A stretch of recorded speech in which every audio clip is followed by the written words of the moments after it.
Hello everyone, welcome to CSiPlant. The goal of this video is to give all of you an idea of what we think of as some of the major features in CSiPlant and how that differentiates from other pipe stress products currently on the market today. The first thing we're going to talk about is the drafting of pipes. We spend a lot of time developing what we think of as an intuitive and CAD-like drafting system that makes it very easy to draw complex pipeline geometries. To start, let's begin by drawing a pipe along the positive x-axis. One of the biggest features in CSiPlant is the way that we handle things like elbows, tees, and reducers. Rather than treat these as draftable components, we instead treat them as solutions to existing pipeline geometry. For example, if I was to draw now along the positive y-axis, the program would automatically detect the change in flow direction and place in the required elbow for you to fit your current pipeline geometry. The way this works is through what we call our auto generation options. Here in our draw pipe segment form, you'll see regions for auto elbow, auto reducer, and auto tee. These are the properties that are used when CSiPlant determines that it is required to use one of these object types. For example, if I was to change from a long radius to a nominal 3D radius and draw now along the positive x-axis, the program would instead use that 3D elbow diameter when drawing the required elbow. Now this is an intelligent system. For example, if I was to change to a nominal 5D elbow and draw a pipe that was not quite long enough, the program would automatically detect the insufficient space, alert you to this, and then undo your last draw, giving you a chance to reevaluate your current pipeline.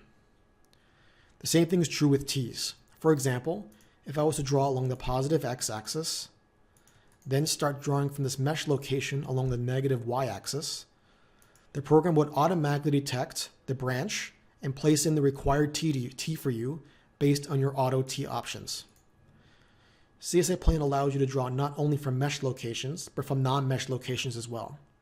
For example, if I was to start drawing from the middle of this existing pipe and then draw to this grid location, the program would again automatically detect the new branch and place in the required tee for you based on your pipeline geometry options.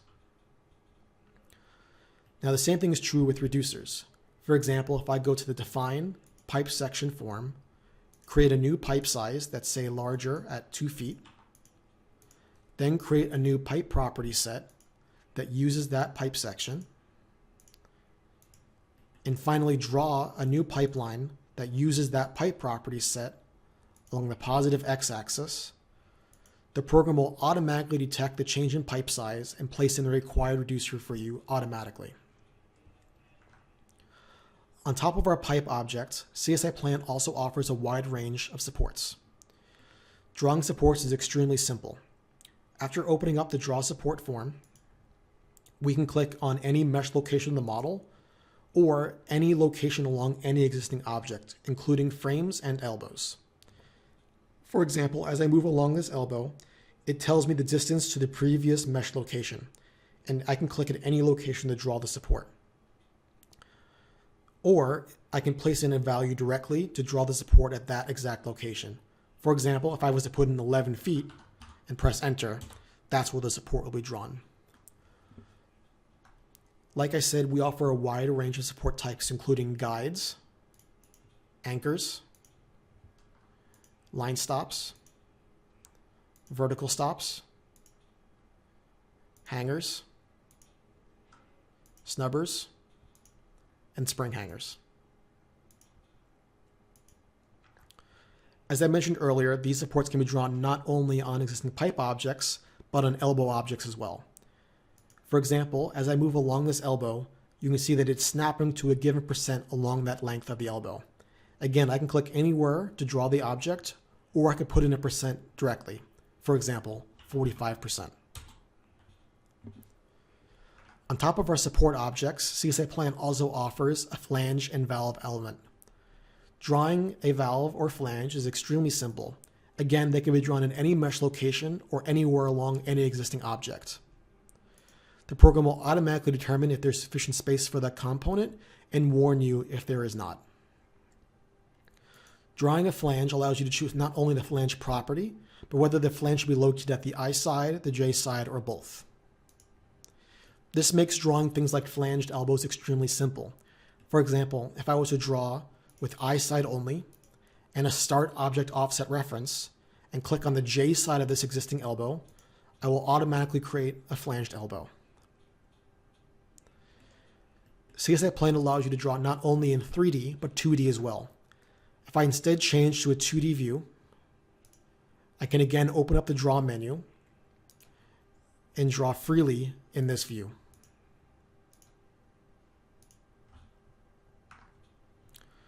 We allow you to also draw flanges and valves or any one of our support types in 2D. Let's talk now about some of the other drafting features we have. The next two will be more familiar to people coming from existing piping products. The first of which is our shortcut menus. CSiPlant offers 4 initiating keys. These are keys that, when pressed, open up a submenu with further hotkeys that allow you to operate nearly any one of our options in CSiPlant. These keys are I for insert, R for draw, A for assign, and F for apply force. Once you get used to this, it can become extremely efficient to draw pipelining.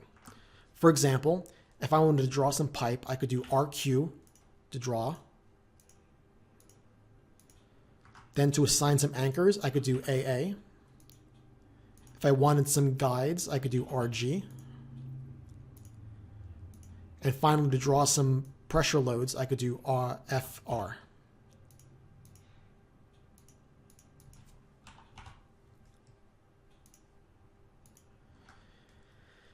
The next method is our insert menu.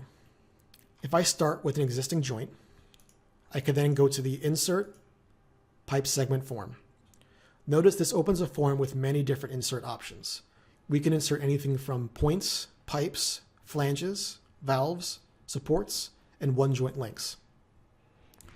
CSiPlant offers 3 different insert types. First of which is offset, which, when entered, is measured from the selected location.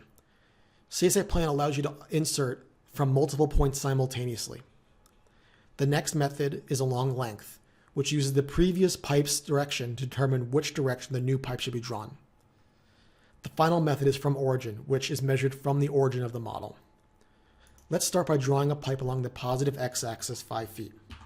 When I do this and press enter, the pipe will automatically be drawn, and the insert mode will be changed from offset to along length.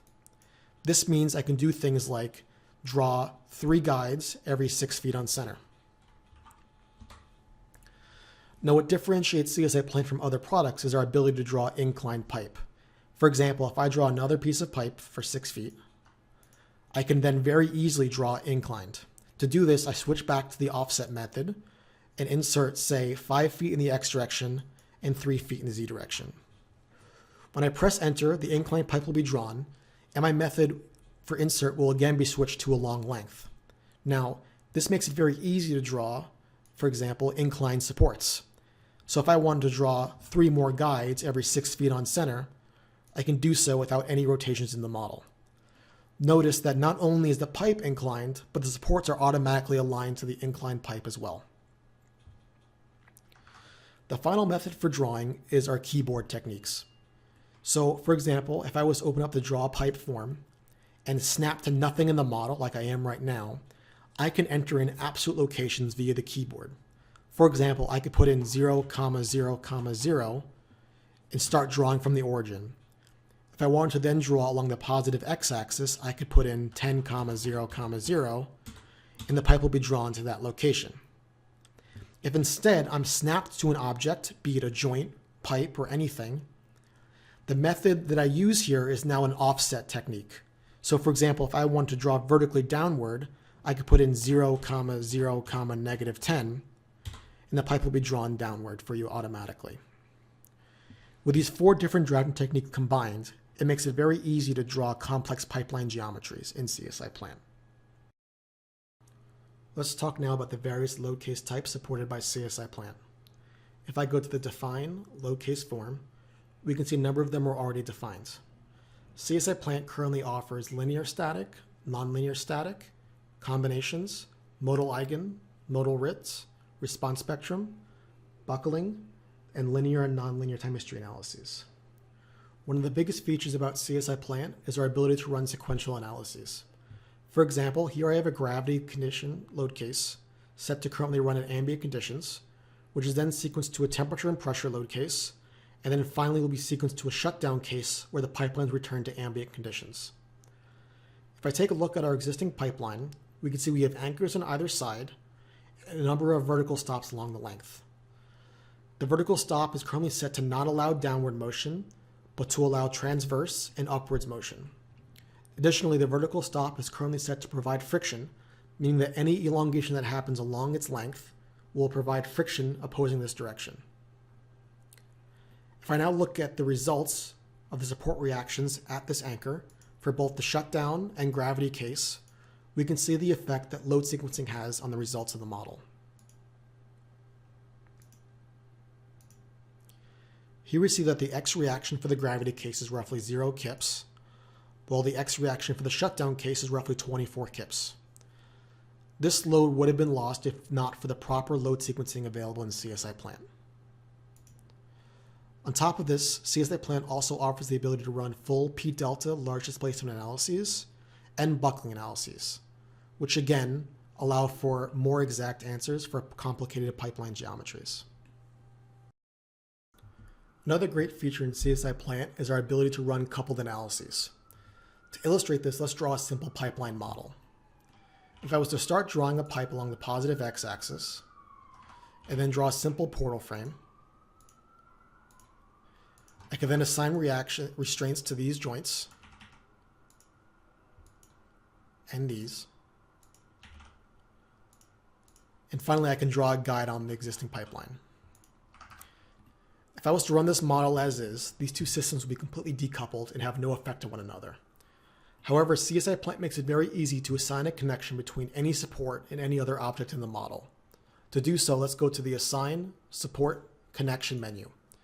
Here, CSiPlant offers 3 different techniques, the first of which is by shortest distance. If I select this support and this structural member and click Apply, CSiPlant will automatically find the shortest distance between this support and this frame object and draw a joint at that location. If I was to run this model now, we'd find these two systems behaving together, and CSiPlant makes it very easy to extract the support force to determine exactly how much of an effect one system is having on the other. The next technique is by point ID. This is great if you know exactly which joint you want to connect to. For example, if I want to connect this support to this particular point, I can set that joint as my selected point and click Apply. The final and most powerful method is by search. This technique allows you to set whether or not you want to include pipes or frames, as well as set a minimum maximum distance and a search direction. So for example, if I was to select this support and this frame object and click Apply, they would again automatically be connected together. However, during testing, we often found that the structural system would not be exactly in line with our piping system. To remedy this, we added a feature called Modify Support Location. When checked, CSiPlant will automatically align your support to be exactly in line with your connected object. Now, this is an intelligent system, meaning that if there's insufficient space to move the object, CSiPlant will alert you of this and undo the assignment. Let's do something a bit bigger. Let's say I was interested in learning the effect of this piping system on a supporting structural system. I currently have these 2 models set prepared, one of which in CSiPlant and the other in SAP 2000. CSiPlant has a very strong relationship with SAP 2000, allowing me to import full structural models and merge them into existing CSiPlant models. To do this, let's go to the Edit, Add from SAP 2000 model, and choose that pipe rack. CSiPlant will launch SAP 2000 via the API and convert a SAP 2000 model into an equivalent CSiPlant model. This is an intelligent conversion, meaning that not only are the geometry imported, but all the loading, materials, load cases, section information, functions, everything is brought across, allowing you to run the full structural model in CSiPlant. The last step of the import is the merge. Notice in this form, there's a tab for Auto Connect supports. This support's familiar because it's very similar to the one I showed you just a second ago. Here I can choose a minimum maximum distance, as well as a search direction for each one of our support types. When I click OK, CSiPlant will merge the SAP 2000 model into the CSiPlant model and auto-connect the supports to the structural system according to our auto-connect settings. Let's turn off the joints to get a better view. Now when I zoom in, you can in fact see that all these supports on my piping system have been connected to the supporting structural system. This means we can now run a full coupled analysis.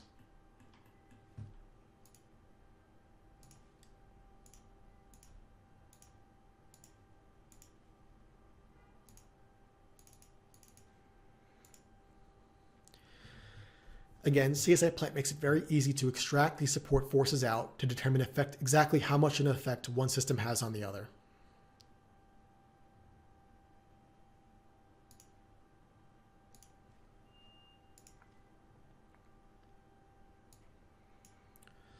Now this is great, but let's say our structural engineer wanted to know what these forces were.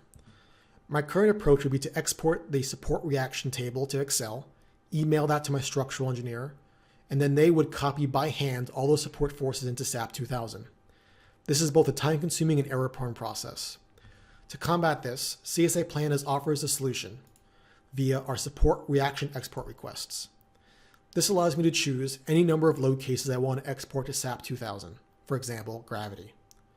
I can then limit this export by the particular pipe size, by pipeline, or even by individual supports. If I now go to the Analyze, Export Support Reactions, I can again choose that existing pipeline model defined in CSiPlant, and I will export these reactions back to that model. To do this, CSiPlant launches SAP 2000 via the API and looks through the CSiPlant model for any support that's currently connected to a structural object. It then searches for that structural object in SAP 2000 and applies a force to that location that is equal to the combined support reaction model. If I now go to SAP 2000 and turn on the joints, we can see some additional joints that have been drawn. If I right-click on one of them and go to the loads, we can see there's been a load pattern applied, which is equal to the support force found by the coupled analysis in CSiPlant. Let's now talk about design in CSiPlant. Currently, CSiPlant supports the ASME B31.1 and B31.3 2016 codes, along with the B31J flexibility factors. However, the biggest feature in CSiPlant is our ability to run multiple designs simultaneously. This is done through our design requests feature. If I go to the design, define design request form, we can see we give as many design requests as we want in the model at the same time. Each one of these design requests is completely customizable. Each one can have their own independent settings down to the given object and can each include any number of objects in the model, ranging from a single pipe to every single pipeline simultaneously. For example, here I have a B31.3 design code set to use the B31.3 flexibility factors, and then another B31.3 design code set to use the B31J flexibility factors. In CSiPlant, each one of these can be analyzed simultaneously to compare the differences between the two different techniques.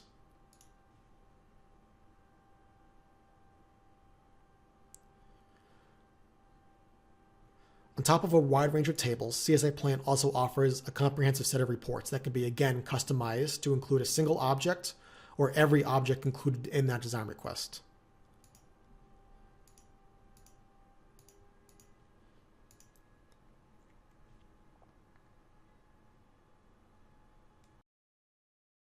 Finally, as with other piping products, CSiPlant allows users to size spring hangers.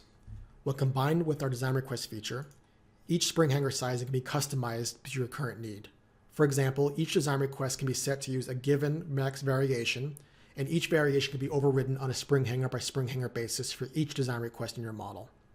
Additionally, each anchor and pipe object can be released in any degree of freedom for any one of your operating conditions. After sizing, CSiPlant allows users to take a look at the sizes chosen for your spring hanger and choose a different applicable spring hanger as required.